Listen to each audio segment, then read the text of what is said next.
Why? Because peanut, if it is stuck more than 3 months, nagde-develop siya ng klase ng toxin na ang tawag dito ay aflatoxin. Ano yung aflatoxin? Based on research, aflatoxin is the toxin that is the major cause of cancer. Sino mahilig sa peanut butter? Tagdagan nyo na. At malapit na kayo doon. So, ibig sabihin, this has been my future problem. I was 18 during that time. I worked at Mr. Donut for 1 year, 8 months.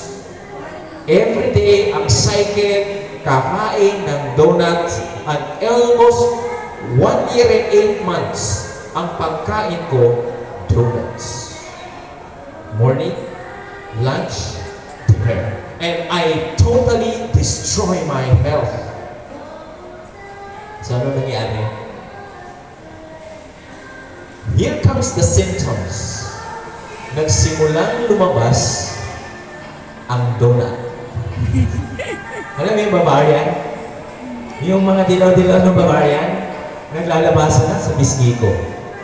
Nagsimula siya dito, pumunta sa ilong, pumunta sa noo, pumunta sa mukha. Ang dami-dami. And you could not imagine my face. At the age of 19, sabi ko sa sarili ko, will this heal? Kailan kaya ito gagawin? And my face is totally wrecked. I say totally wrecked. Sira talaga yung mukha ko. Kaya yung quotation na sinasabing, how can you face the problem if the problem... Remove, nakaskas mo yun. Then, turuwas, hugasan, pagkatapos tatagdarin, lagayin sa 2 basong tubig, pakuluan sa loob ng 15 minuto. Yung asma, dami ko na naturuan. Kahit nakataas na yung balikat niya, painitin mo ng 2 bisis.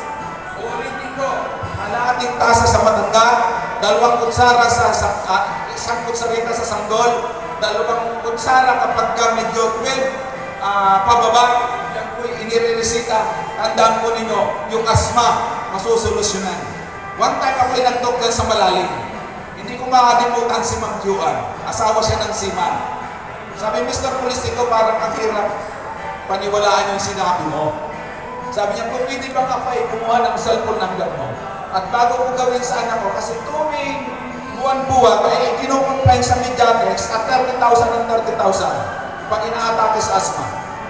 Alam niyo, pag nagkulay violet, medyo parang ang inyong kuko at asthmatic. Ibig sabihin, mababa ng level ng oxygen.